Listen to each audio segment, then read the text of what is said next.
Hello. So now we're going to talk about housekeeping. That is like my least favorite chore because it's something that you do that you just get to do again tomorrow. That's just how it works, right? Everything gets dirty again. So I'm going to give you a couple tips on how to get that done quickly. But take your planner, and inside of my planner I have a section called house cleaning. And if you don't already know about the Flight Lady, I recommend that you go there. I don't do everything that she does, but I did learn a lot about how to efficiently keep things clean through her website, and it helped me to be able to put together my lists for what was helpful for our family. So her website, if you're interested, is flylady.net.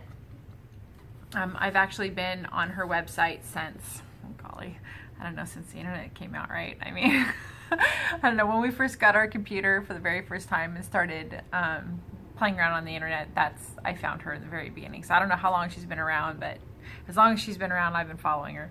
So I took a piece of paper, just the regular lined paper, and I did one for every day of the week, Monday, Tuesday, Wednesday, all the way through Saturday. And then I have an extra sheet in here too after this one. And then each day has its own theme. So, and this is also from the Flight Lady, so she calls it the home blessing hour. So with a large family, I can't get away with having that home blessing hour just once a week. It's just not gonna happen. So, so our house gets dirty or more. I mean, we have, at the house right now, I have 11 kids at home, and they're all using the bathroom. Well, that's gonna need to be cleaned a little more often than someone that only has 2 children, for example. So we have a slightly different cleaning method that we use. But I do want to give you some hope, those that have large families. You don't have more to clean necessarily. What you do is you have more cleaners, okay? So I might have more stuff on my list than the average person, but I also have more people helping me complete this list. So we'll get more on that here in just a minute. But I write down everything that I plan on doing that week, or sorry, that day, that needs to get done. So she calls it swishing and swiping. So I swish and swipe the kids' bathroom. We swish and swipe my bathroom, make my bed, 15 minutes of exercise. Now for me, I hate exercise. So it could be lifting weights, it could be running, but more likely it's walking because I just don't like to exercise. And then 15 minutes of decluttering my house, which that honestly happens a lot throughout the day. There's not 15 minutes only, but basically I just make a list for each day of the week. So here's Mondays, and I'm going to put PDFs of all of what I do at the end of this lesson or section or whatever, just so you can see what my housekeeping schedule is like. I do want you to customize it to yourself, the one that you make, because this is not going to help unless it's something that is customized to your family. You're welcome to use my lists if they are a benefit to you, but I would recommend changing them around a little bit just to make them more customized for you, really. So, and then I say dinner because I want to know what we're having for dinner. I used to get meat out at 4:30, 5 o'clock in the afternoon, and we were supposed to be eating between 5 and 5:30 in our house, and I would get the meat out of the freezer at that time. Well, not only did that stop because of the chaos it produced, but that stopped when my microwave broke. So, so now that caused me to be more on top of things when it comes to the meat. So I added it to my list, dinner, so that I can think about what are we gonna have for dinner tonight so I can get that meat out of the freezer. And usually that's actually tomorrow's dinner because I try to get the meat out of the freezer the night before so that it's ready in the morning for however I wanna cook it. But we'll have, each day of the week has its own, and there's a theme. So Tuesdays, that's my planning day. I plan for our food. I do shopping and stuff like that. Actually, no, shopping happens on Thursdays. We kind of play for determining like what are we going to do with the kids that week. It's just my planning and thinking day. I actually get a lot of stuff done on the computer that day when it comes to writing on my blogs and stuff like that. Anti-procrastination day. Those are things I spend Wednesdays doing things that I don't want to do. you know, the things you procrastinate on, sewing on a stupid button. I mean, I hate doing stuff like that, but those are the days that I work on that, would be on Wednesdays. And I just get those things crossed off my list that I transfer every day. Like say you write your list in the beginning of the organizer there, and there's something that you don't get done and you cross everything else off, well then the next day that would get transferred to your next day's list. Well, those are the perfect items to do on Wednesdays. And then Thursdays, Fridays, and if I can turn this page, Saturdays. So Saturdays we don't do a whole lot because we want to do a family play day. A lot of times it ends up being where we work on the house or whatever, but and then Sundays I don't put anything down because Sundays, that is our Lord's Day, and we usually do something fun that day as well. Church plus going to the coast or something. So something I want to touch on is it's important to keep up with the basics of your house, and you want to do them first thing in the morning when it comes to your housekeeping. So laundry, for example, is ideally done as soon as possible. You know, let's say you get up in the morning, part of your morning routine could be to put on a load of laundry because nobody's awake. You get that load started, and then you're going to do a load transfer after your morning routine is done. You do a load transfer maybe at the end of your routine, and just work on it, you know, throughout the day. And ideally, our goal should be to have that laundry folded as soon as it comes out. You get it folded immediately and get it put away and then done by lunchtime. And now you have no laundry in your cycle, right? So the way that what I do is, it's part of my kids' morning chores. I have one kid that just takes out laundry and sorts it. If the kids watch a cartoon or movie and we don't get all the laundry done that day, they're folding laundry during the movie. Otherwise, they're not watching a movie. This is their clothes, okay? Just because we're the mother doesn't mean we have to be the only one doing laundry, right? So these are their clothing items, so they can help fold the laundry. Matter of fact, the most of the time, I don't even do load transfers except for in the morning. I have my kids do it. They have to learn how to function in society, so they do laundry. They have to learn how to function once they move out of our house. That is our goal, is to train our children to be self-sufficient adults. So they do their own laundry for the most part as a family, and we fold everything as a family during TV, during we watch Little House on the Prairie a lot, and that's when they match socks. So that's just some examples. Let's see, what else? With housekeeping, meal cleanup. I'm at a point in my life where I have a lot of older children now, and this started when my oldest she was probably 7 or 8 years old, and we taught our kids how to wash the dishes. So when they were about 8, I want to say Veronica was 8. It's possible she was maybe 9, but I no longer did dinner dishes when it came to that point. And that happened when I went over to a friend's house, and they had 8 children, and she was sitting down having a glass of wine with us, with my husband and I, and we only had our baby at the time, Veronica. And she commented that her husband, at 5 o'clock, he gets off work, so he sees no reason why his wife can't be off work. So at 5 o'clock, she puts the dinner on the table and her day is done. The kids clean up dinner, the kids put away the dishes, wash the dishes and all that stuff, and she sat down and she visited with us, and it was quite nice. Now obviously you can't do this if you have just little kids. If you only have babies in the house, that's the season that you're in, but do know that that season is going to change, and soon your littles are going to be middles, and they will be so much more helpful. And if they aren't helpful, then it's your job as parents to make them helpful.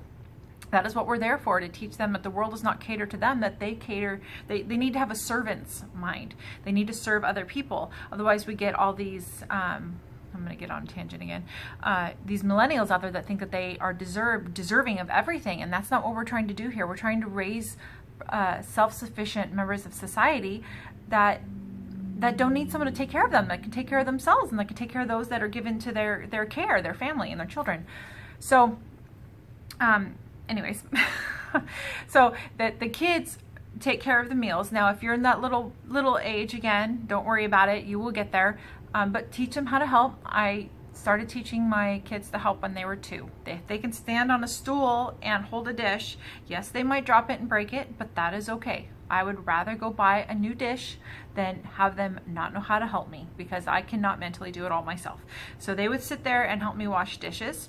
They would help me fold laundry, and yes, they might not fold that towel right, but you know what? They folded it and they had the right intentions.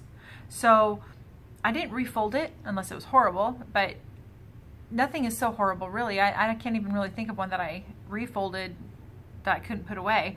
I'll take those stack of those imperfectly folded towels and stick them in the cupboard, because they're just going to get pulled out and used anyway, so it's okay if they don't look perfect, right? So the kid sees that their contribution is being made, it's being put into the pile, and they're helping in the family, and they love it. And if they see you, especially see you saying thank you and telling them good job, it's going to encourage them to do more and help more. So if you scold them and tell them that they're not folding it right or whatever, don't do that, because then that will encourage them not to help. You can say, you know, good job, and hug them, and then say, let me show you another way to fold them that you might like better, and that is better for the way that our cupboards are shaped or whatever. And then you can show them how to fold. I have done that. But outside of that, I love what they do, help them, and they will grow up into being majorly self-sufficient adults. Okay, so that's the meal cleanup. I do recommend using paper plates for lunches. We don't always, but if we have the paper plates, that really helps with cleanup.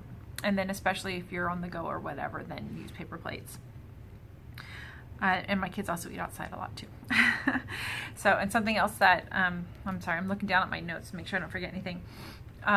Floors, if you need your house cleaned up really quickly, I would recommend sweeping and vacuuming, because clean floors always help your house look clean really, really fast. That's the beautiful thing about that. Now, something that has, the number one thing that has helped me is decluttering, especially with laundry.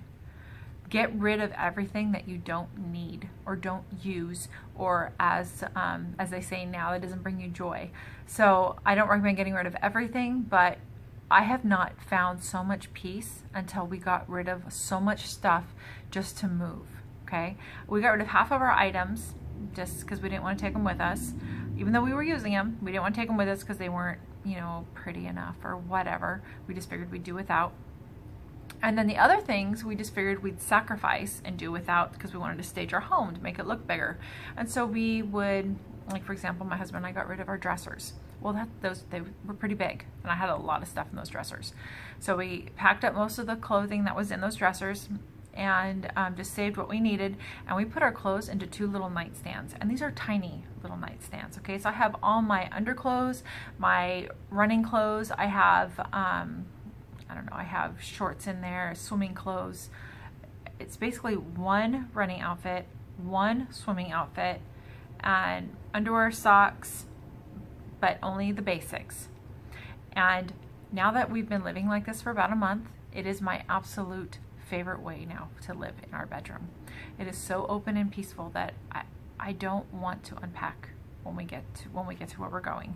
I am actually thinking about getting rid of at least half of the stuff that we already transported up there and put in storage. We're thinking about getting rid of at least half of it, because of how easy it is to keep our house clean, and it is so much more peaceful in our house because there's not all this stuff hanging over our heads that need to be cleaned and kept up. I mean, think about it. Your kids have, for example, my 1-year-old, she has a baby doll. Well, she used to have 3 baby dolls, and she hardly ever played with the dolls. She just kind of played with them for a second and then tossed them down and go play with something else. Now she has 1. I got rid of all the others, and she has 1. And now that baby goes everywhere with her. It's like it woke her up to that doll. She loves that doll now, and it is hers. And she just cherishes it. And she did not do that before when it was brand new. Now that it's kind of dirty and been thrown around, she cherishes it even more than before. And I think it's because she doesn't have all these distractions around her to where she can actually appreciate what she has. So that has helped our housekeeping immensely. It's just getting rid of the extras. Only keep the essentials and be ruthless about it, because that stuff is taking away your life. It's taking away your peace. I don't work well in chaos. And now that I've gotten rid of all this extra stuff, there's so much more peace in my house. I don't, that is like the number one thing that has helped us with our housekeeping and keeping the house clean, is getting rid of the extras. The laundry, we have 4 outfits a piece and 2 church outfits, and that's it. And now we have hardly any laundry to do. It is great. Let's see, what else do we have here? I got your daily chores. I think that's it for this section. I do recommend for your housekeeping, get your housekeeping done immediately, the first thing in the morning. Get it out of the way so you don't have it hanging over your head. That will be, that is so freeing. That is so freeing to have your housekeeping done and your house all scrapped out and stuff. And I highly recommend that you get it done first. Another thing I recommend is your kids are the ones that are creating a lot of the mess. At least mine are. So what I do is I yell for a lineup, and I have a blog post about this that, if I remember, I'll put it in here. Sorry, I got a hair tickling my arm. So it's called lineup, and I'll just yell lineup. The kids will be outside. I'll have kids doing chores even, and I'll just yell lineup. And so they all line up according to age, and I give them chores to do. I just say, Marcel, take out the garbage. Teresa, dust mop the floor. John, go back to drying and putting away the dishes, because he was doing that before. And Stephen, take out the bathroom garbage and put a new bag in. You know, I just go through this list, and that's actually how I get through my housekeeping list so quickly, is I give these chores to individual kids. Now, when they're done with their chores, they are instructed to come right back and line back up. If they don't, I save chores for them, and they know that. So if everybody keeps working and there's one kid that's, you know, back in the house horsing around, well, I'll have a couple chores that I'll just set aside and think, okay, so I just have to remember that that kid is going to do these chores. And then when everybody's done and the house is clean, because they keep coming back, once everybody's finished and my list is done, they all go to play or do whatever they were doing, and that little freeloader over there is gonna go and do these extra chores on top of it. And I usually make sure that they are a little bit longer than what the other kids did, just as kind of to remind them that you're not gonna get away with anything, and this is how we keep the house together as a family. You're a member of the family, you're gonna work with the family. That's how it works. So on that note, that's how we keep up with the housekeeping. Keep my housekeeping schedule in here, and just make sure that I go through it and be efficient with it, and have my kids help with the efficiency, and then they learn how to run a house as well. So thank you very much, and I'll see you in the next section.